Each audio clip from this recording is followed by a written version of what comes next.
Hello dear viewers, welcome back to my YouTube channel.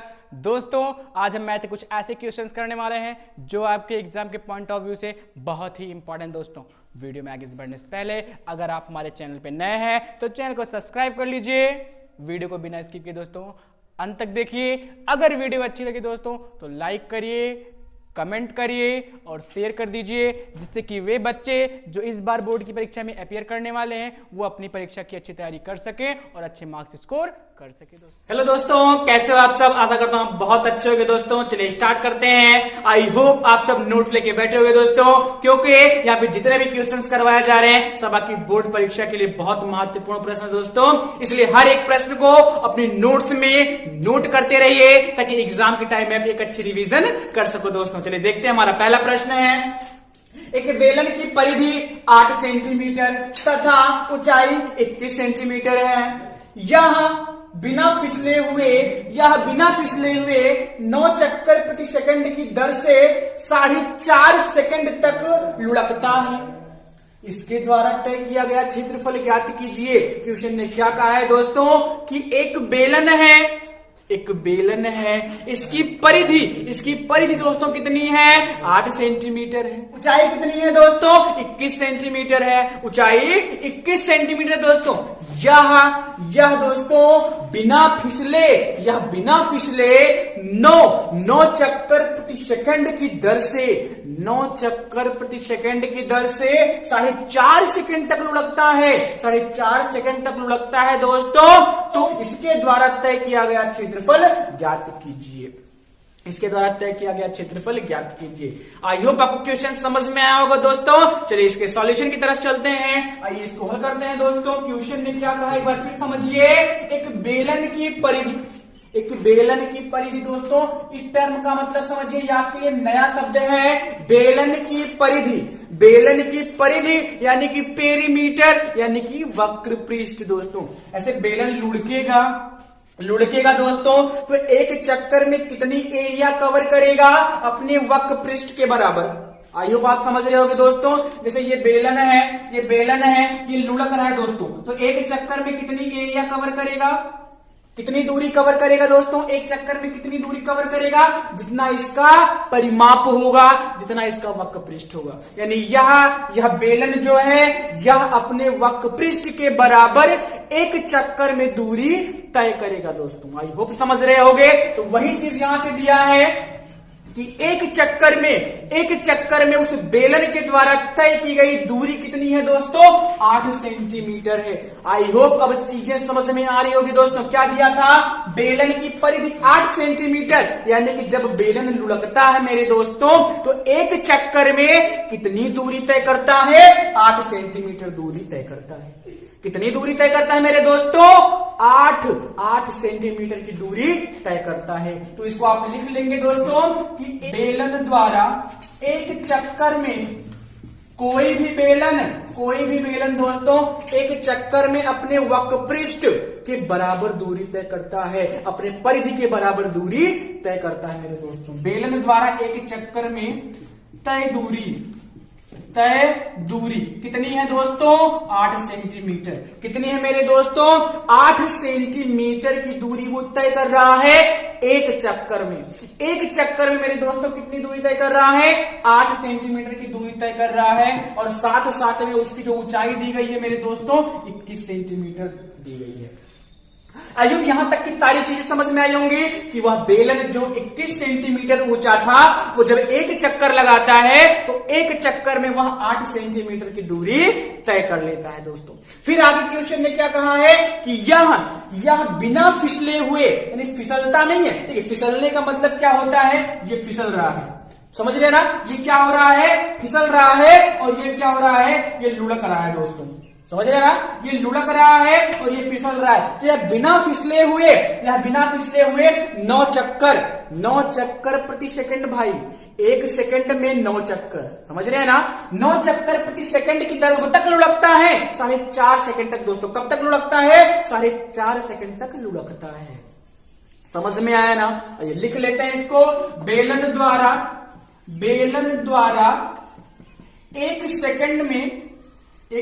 Second में मेरे दोस्तों बेलन द्वारा एक सेकंड में लिए गए चक्करों की संख्या, लिए गए चक्करों की संख्या, समझ में आ रहा है ना? लिए गए चक्करों की संख्या कितनी है दोस्तों? एक सेकंड में कितना चक्कर लगा लेता है ये? 9 चक्कर दोस्तों।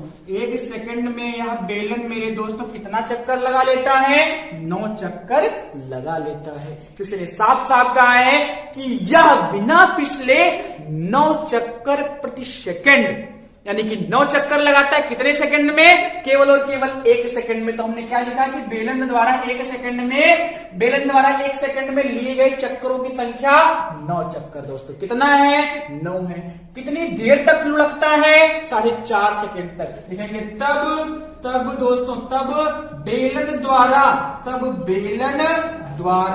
4.5 सेकंड में, 1 सेकंड में मेरे दोस्तों 9 चक्कर, तो 4.5 सेकंड में कितना हो जाएगा?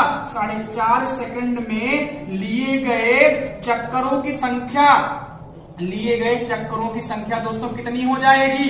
कितनी हो जाएगी दोस्तों? 1 सेकंड में 9 चक्कर, 1 सेकंड में 9 चक्कर, तो 4.5 सेकंड में कितना? 9 गुणे 4.5, यानी कि 9 गुणे 4.5 का मतलब दोस्तों 9/2 हो जाएगा। 9/2 हो जाएगा। सॉल्व करोगे 9 9 81 हो गया, 81/2, यानी कि 4.5 सेकंड में मेरे दोस्तों वह बेलन कितने चक्कर लगा लेता है?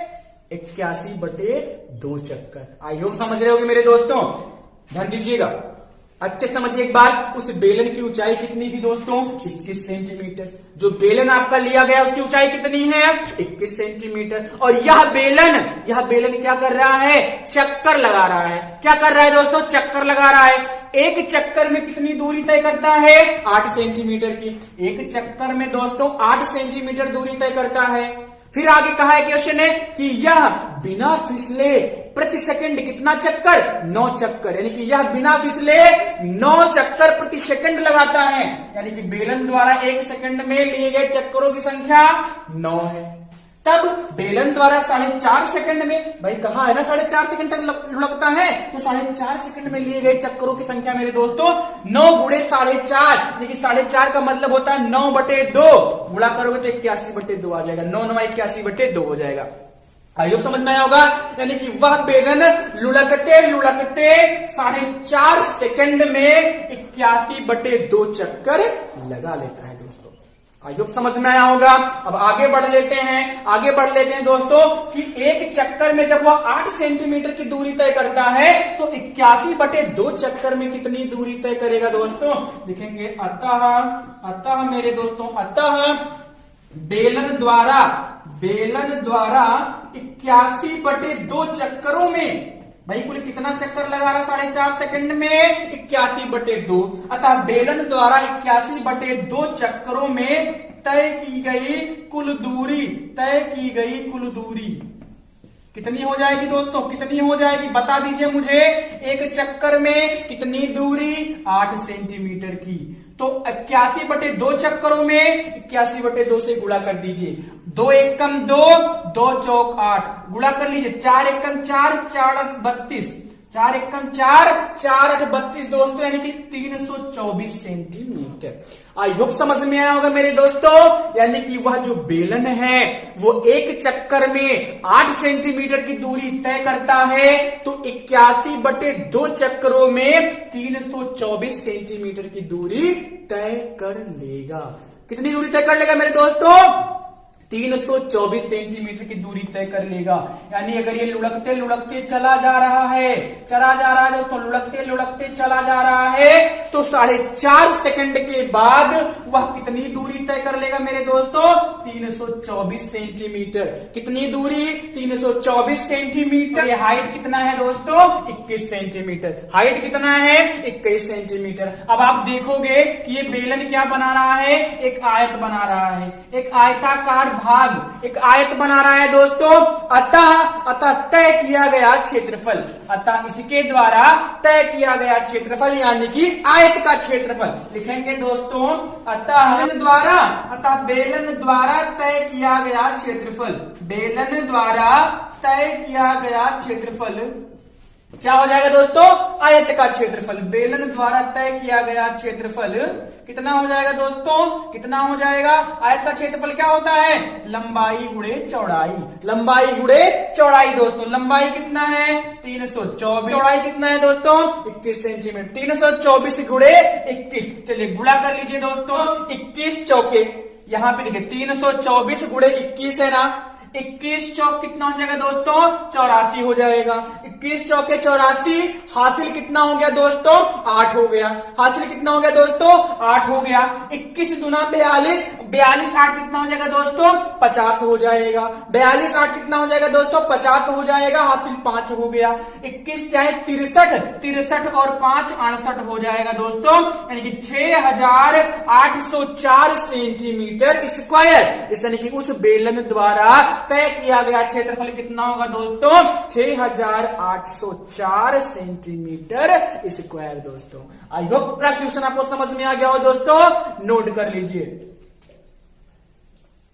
आई होप दोस्तों आपको पहला प्रश्न समझ में आया होगा। चलिए देखते हैं दोस्तों, हमारा दूसरा प्रश्न है कि धातु के घनाभ की बीमाएं 100 सेंटीमीटर गुणे 80 सेंटीमीटर गुणे 64 सेंटीमीटर है दोस्तों, इसको पिघलाकर एक घन बनाया जाता है, इस घन का पृष्ठीय क्षेत्रफल ज्ञात कीजिए दोस्तों। क्वेश्चन ने क्या कहा है, पृष्ठीय क्षेत्रफल और आयतन से आपका प्रश्न लिया गया है, और प्रश्न ने कहा है दोस्तों कि एक धातु का कोई घनाभ है, कोई घनाभ है दोस्तों, जिसकी विमाएं यानी कि उसकी लंबाई चौड़ाई और ऊंचाई दोस्तों, जिसकी विमाएं 100 सेंटीमीटर गुणे 80 सेंटीमीटर गुणे 64 सेंटीमीटर है दोस्तों। इस घनाभ को पिघलाकर एक घन बनाया गया है, इस घनाभ को पिघलाकर एक घन बनाया गया है दोस्तों, और इसका पृष्ठीय क्षेत्रफल आपसे पूछ रहा है, इस घन का सरफेस एरिया आपसे पूछ रहा है दोस्तों। ये आपको बताना है कि ये कितना होगा।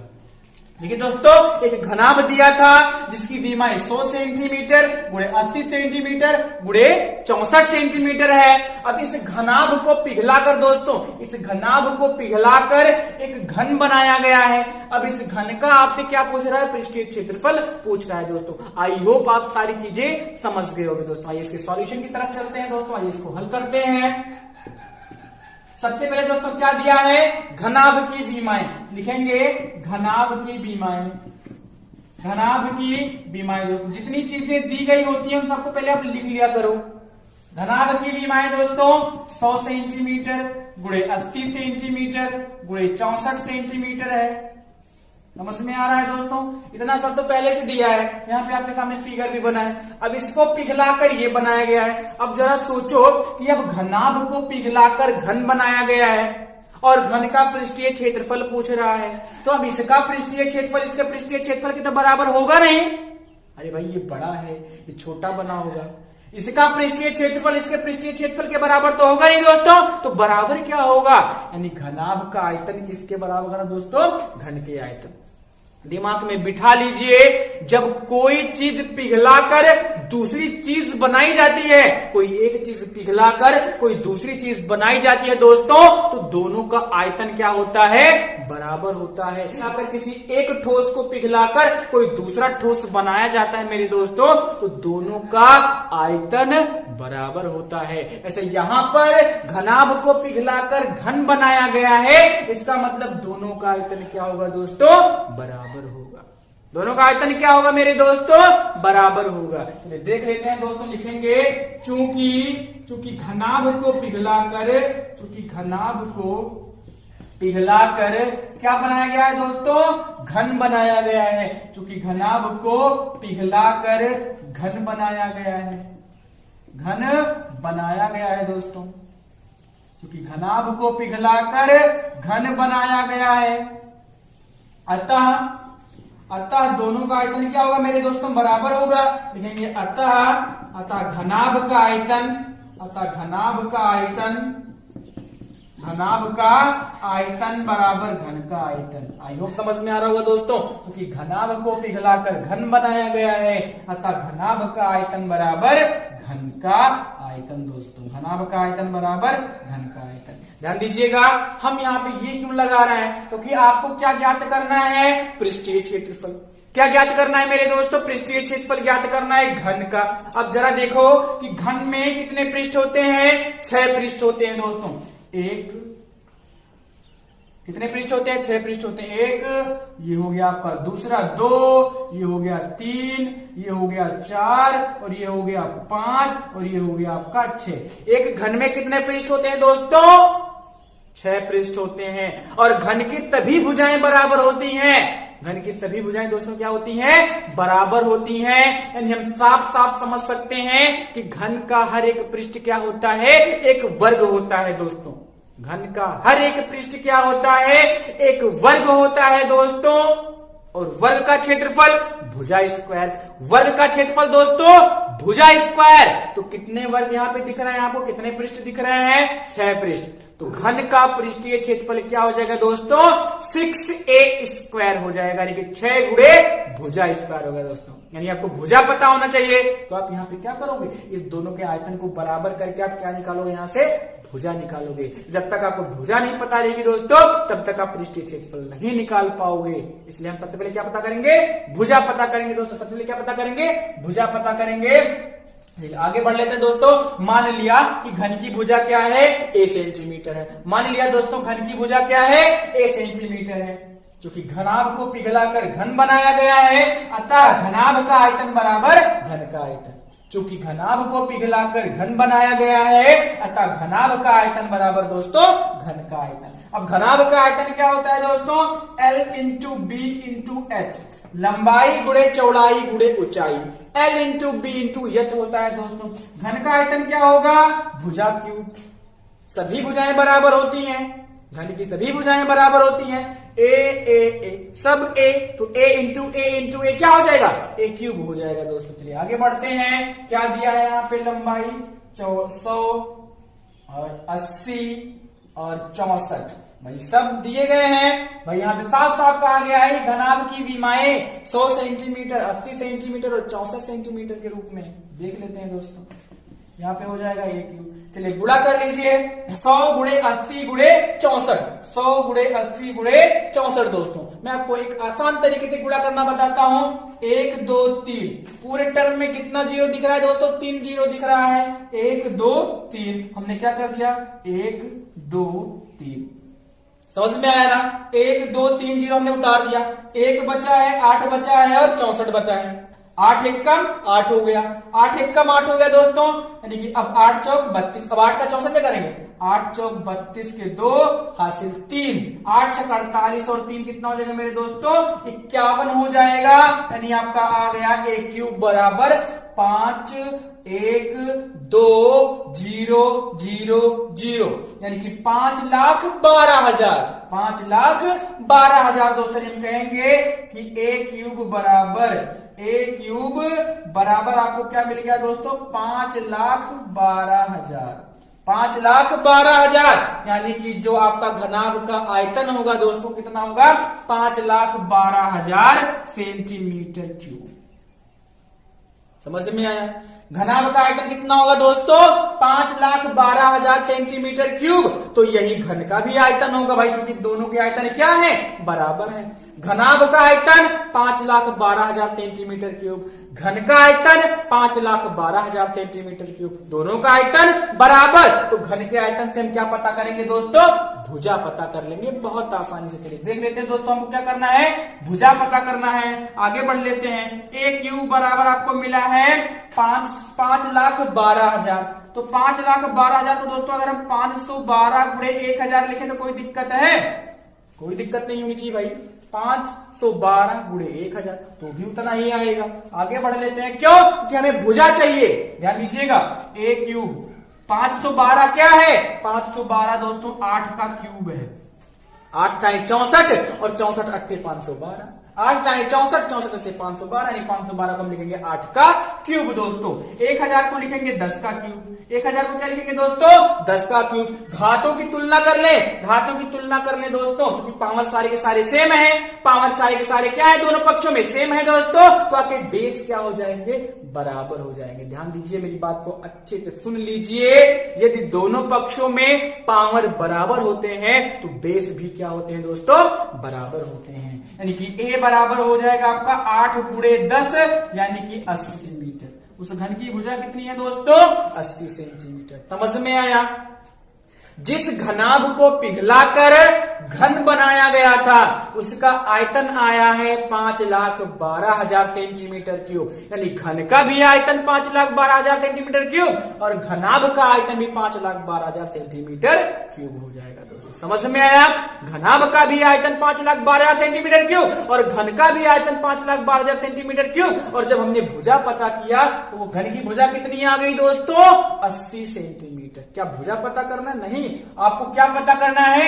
इस घन का पृष्ठीय क्षेत्रफल। इस घन का पृष्ठीय क्षेत्रफल पता करना है दोस्तों, क्योंकि घन है, 6 पृष्ठ होते हैं, हर एक पृष्ठ वर्ग होता है, वर्ग का क्षेत्रफल भुजा स्क्वायर, इसलिए घन का पृष्ठीय क्षेत्रफल 6 गुणे भुजा स्क्वायर दोस्तों। घन का पृष्ठीय क्षेत्रफल 6 गुणे भुजा स्क्वायर दोस्तों। आई होप ये सारी चीजें समझ में आएंगी। एक्सेस के मैं मिटाऊंगा थोड़ा सा दोस्तों, चलिए मैं थोड़ा सा इसको मिटा दूंगा। आई होप आप लोग नोट किए होंगे। देखिए ध्यान से, हमें क्या पता करना है दोस्तों? हमें पता करना है पृष्ठीय क्षेत्रफल। लिखेंगे अतः घन का पृष्ठीय क्षेत्रफल, घन का पृष्ठीय क्षेत्रफल दोस्तों। 6 पृष्ठ होते हैं, सब वर्ग होते हैं, 6 गुणे भुजा स्क्वायर, यानी कि 6 इंटू ए स्क्वायर। घन का पृष्ठीय क्षेत्रफल 6 इंटू ए स्क्वायर। 6 ए कितना है दोस्तों? 80 है, तो 80 गुणे 80 हो गया दोस्तों। 80 गुणे 80 हो जाएगा। गुणा कर लीजिए, देखिए कितना आएगा? 1 2 जीरो है ना, 1 और 2 जीरो लिख लीजिए। कितना आसान हो गया गुणा करना, 1 और 2 जीरो हो गया। अब 8 6 48, 8 6 कितना हो गया दोस्तों? 48 और 8 में गुणा और बचा आपका गुणा करने। 8 6 48 हो गया और 8 में गुणा करना बचा है, अलग से कहीं कर लीजिए। 8 9 64 हो गया, 8 9 64 हो गया, 8 चौक 32 और 6 कितना हो जाएगा दोस्तों? 32 और 6 कितना हो जाएगा दोस्तों? 38 हो जाएगा। 32 से कितना हो जाएगा दोस्तों? 38 हो जाएगा, यानी कि 384 और 00 सेंटीमीटर स्क्वायर। यानी घन का पृष्ठीय क्षेत्रफल 38,400 सेंटीमीटर स्क्वायर। अतः घन का पृष्ठीय क्षेत्रफल दोस्तों 38,400 सेंटीमीटर स्क्वायर होगा दोस्तों। आई होप पूरा चीज आपको समझ में आया होगा। नोट कर लीजिए दोस्तों, नोट कर लीजिए। एक बार मैं फिर आपको रिवाइज करवाऊंगा। क्वेश्चन ने कहा था कि एक धातु का घनाभ है जिसको पिघलाकर घन बनाया गया है। घन का पृष्ठीय क्षेत्रफल ज्ञात कीजिए यदि घनाभ की विमाएं 100 सेंटीमीटर गुणे 80 सेंटीमीटर गुणे 64 सेंटीमीटर हो दोस्तों। हमने क्या किया? चूंकि घनाभ को पिघलाकर घन बनाया गया है तो दोनों का आयतन क्या होगा दोस्तों? बराबर होगा। घनाभ को पिघलाकर घन बनाया गया, दोनों का आयतन क्या होगा? बराबर होगा। घनाभ का आयतन L into B into H, घन का आयतन भुजा क्यूब होता है। आपने भुजा ए माना तो भुजा क्यूब हो जाएगा। ए क्यूब जब L into B into H करोगे दोस्तों तो कितना आ जाएगा? 100 गुणे 80 गुणे 64 करोगे तो 5,12,000 सेंटीमीटर क्यूब। यानी ए क्यूब बराबर 5,12,000 सेंटीमीटर क्यूब, अर्थात घनाभ का भी आयतन 5,12,000 सेंटीमीटर क्यूब और घन का आयतन भी 5,12,000 सेंटीमीटर क्यूब हो जाएगा दोस्तों। तो आगे बढ़ेंगे तो ए बराबर कितना आएगा? 80 आ जाएगा। ए बराबर कितना आ जाएगा? 80। घन की भुजा कितनी होगी? 80 सेंटीमीटर। घन की भुजा कितनी होगी दोस्तों? 80 सेंटीमीटर। आपको पृष्ठीय क्षेत्रफल निकालना है। एक घन जो होता है वो 6 पृष्ठों से मिलकर बना होता है, हर एक पृष्ठ एक वर्ग होता है क्योंकि घन की सभी भुजाएं बराबर होती हैं। वर्ग का क्षेत्रफल भुजा स्क्वायर। 6 पृष्ठ हैं, 6 गुणे भुजा स्क्वायर, 6 इंटू ए स्क्वायर, 6 गुणे 80 गुणे 80 दोस्तों। 8 6 48, 48 8 384 और 2 जीरो दिख रहा था लगा दिया, यानी कि 38,400 सेंटीमीटर स्क्वायर। आयतन क्यूबिक यूनिट है और क्षेत्रफल आपका स्क्वायर यूनिट है दोस्तों, इसलिए 38,400 सेंटीमीटर स्क्वायर। आई होप समझ में आएगा दोस्तों, नोट कर लीजिए। आई होप दोस्तों आपको पहला और दूसरा प्रश्न समझ में आया होगा। चलिए देखते हैं दोस्तों, हमारा तीसरा प्रश्न है, निम्नलिखित बारंबारता सारणी में छात्रों के प्राप्तांकों का समांतर माध्य 30 अंक है। अज्ञात बारंबारताएं F1 तथा F2 ज्ञात कीजिए। क्वेश्चन ने क्या कहा है दोस्तों कि एक बारंबारता सारणी दी गई है, एक बारंबारता सारणी दी गई है दोस्तों। इसमें छात्रों के प्राप्तांकों का जो माध्य है दोस्तों, जो समांतर माध्य है वो 30 अंक है दोस्तों। और जो बारंबारताएं हैं, जो अज्ञात बारंबारताएं हैं दोस्तों, इसमें F1 और F2 इन्हें फाइंड आपको करना है। यदि बारंबारताओं का योग कितना हो दोस्तों, 60 हो। बारंबारताओं का योग कितना हो दोस्तों, 60 हो। यानी कि कुल बच्चे कितने हैं उस क्लास में, 60 हैं। 60 बच्चे हैं दोस्तों, कुल बच्चे कितने हैं, 60 बच्चे हैं दोस्तों। योग पूरा क्वेश्चन आपको समझ में आएगा। चलिए एक बार सारणी पे नजर डाल लेते हैं कि इधर एक तरफ प्राप्तांक दिए गए हैं दोस्तों, और एक तरफ बारंबारता अर्थात बच्चों की संख्या दी गई है दोस्तों। देखते हैं, पहला इंटरवल आपका है कि 0 से 10 अंक पाने वाले बच्चों की संख्या कितनी है, 5 है। 0 से 10 के बीच में अंक प्राप्त करने वाले बच्चों की संख्या, छात्र की संख्या कितनी है दोस्तों, 5 है। 10 से 20 8 छात्र हैं। 20 से 30 F1 अज्ञात बारंबारताएं हैं, F1 है। 30 से 40 20 बच्चे हैं। 40 से 50 F2 और वहीं 50 से 60 के बीच में पाने वाले कितने बच्चे हैं दोस्तों, 2 बच्चे हैं। ये प्राप्तांक को लेकर के छात्रों की संख्या के मध्य एक बारंबारता सारणी को तैयार किया गया है दोस्तों। यानी कि प्राप्तांकों को लेकर के तथा छात्रों की संख्या को लेकर के एक बारंबारता सारणी तैयार की गई है दोस्तों। और इस बारंबारता सारणी का माध्य 30 है। तो अज्ञात बारंबारताएं जो है दोस्तों, यानी कि 30 और 30 के बीच, 20 और 30 के बीच अंक प्राप्त करने वाले छात्रों की संख्या कितनी होगी आपको बताना है। 50 से 50 अंक प्राप्त करने वाले बच्चों की संख्या कितनी होगी आपको बताना है। और उनकी बारंबारता, उनकी संख्याओं के स्थान पे दोस्तों कितना रख दिया है, F1 और F2 रख दिया है। आइए पूरा क्वेश्चन आपको समझ में आएगा दोस्तों। चलिए हल करते हैं।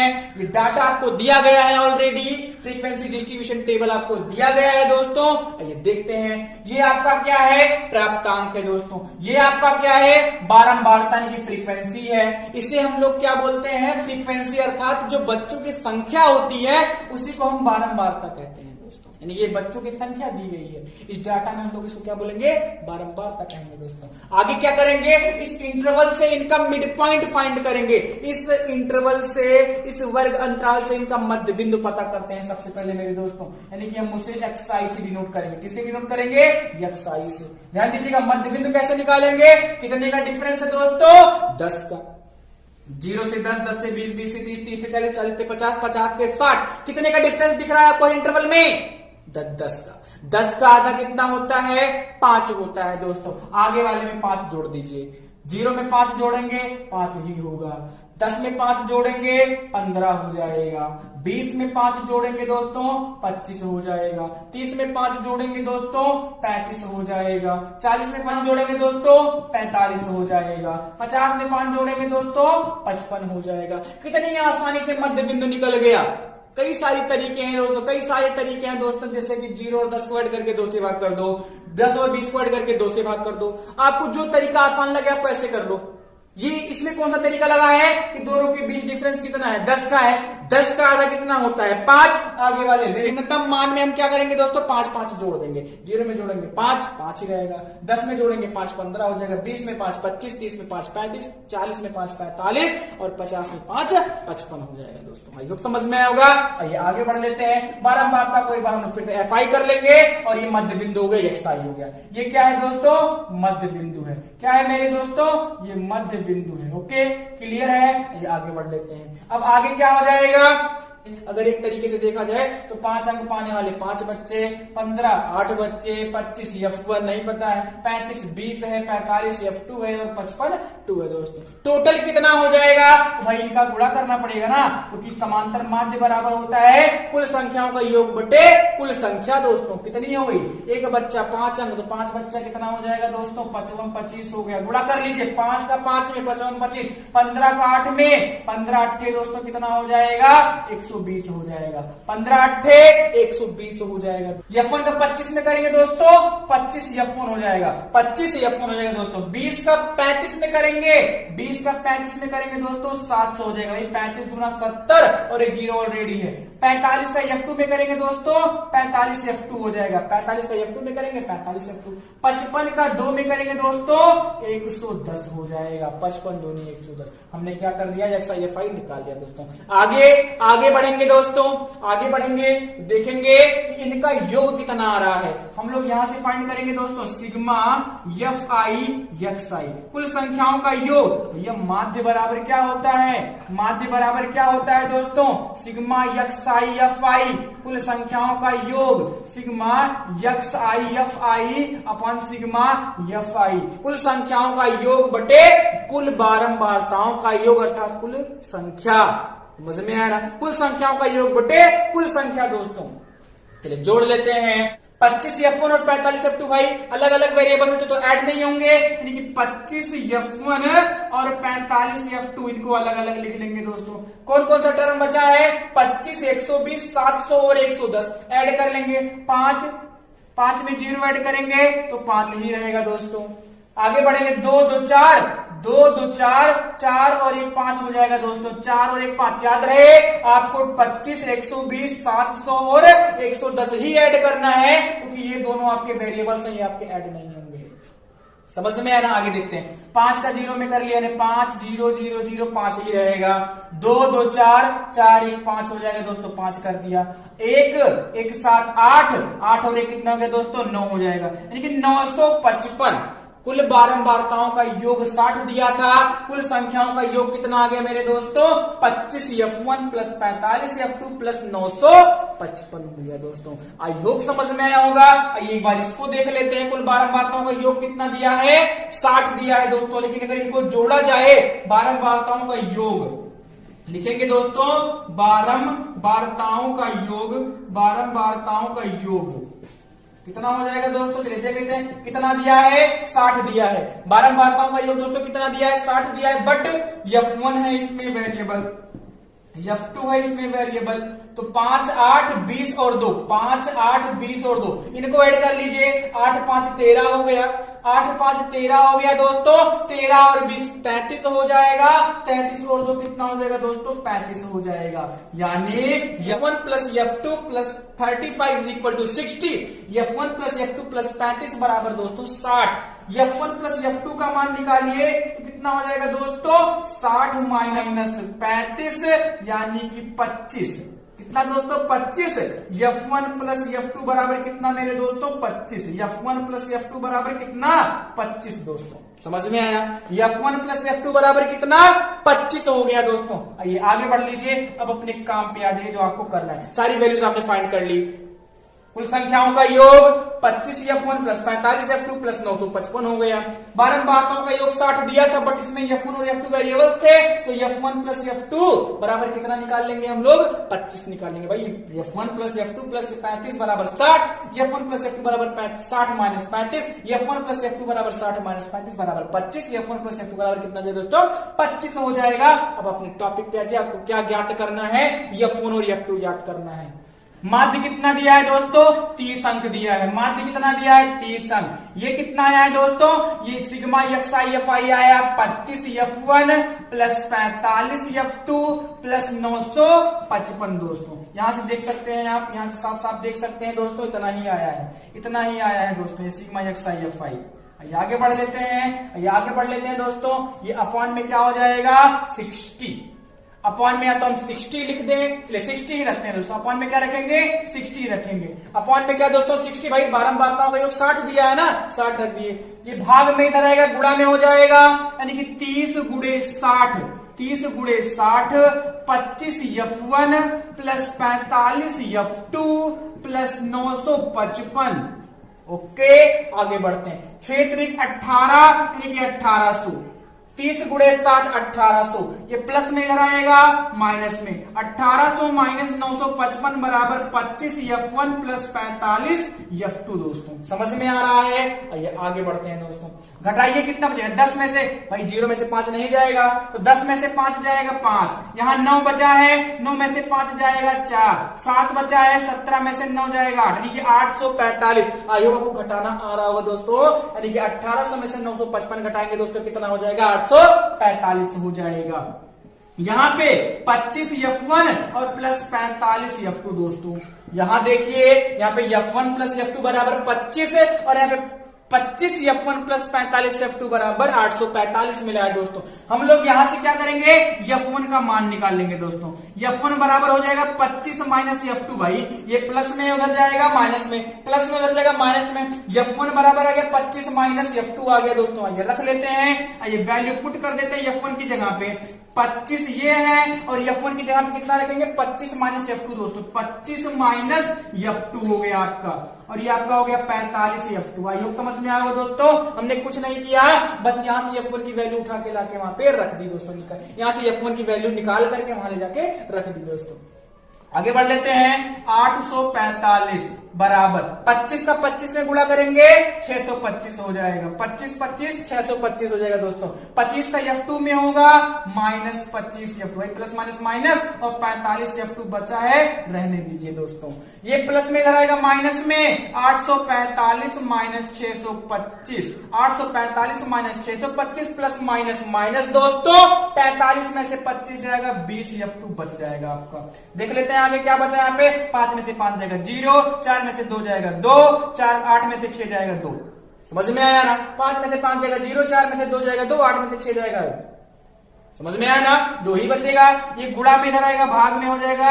आगे बढ़ लेते हैं दोस्तों, 0 से 0 कैंसिल, 2 दूनी 2 1 कम 2, 2 1 कम 2, यानी F2 आ गया कितना दोस्तों 11। F2 कितना आ गया दोस्तों 11, F2 कितना आ गया दोस्तों 11, तो F1 कितना हो जाएगा दोस्तों 25 माइनस 11, 25 माइनस 11 यानी कि F1 हो जाएगा दोस्तों 14। भाई 25 में से 11 जाएगा 14 होगा दोस्तों, यानी कितना हो जाएगा 14। यानी अज्ञात बारंबारताएं दोस्तों कितनी है 14 है और 11 है, 14 है और 11 है।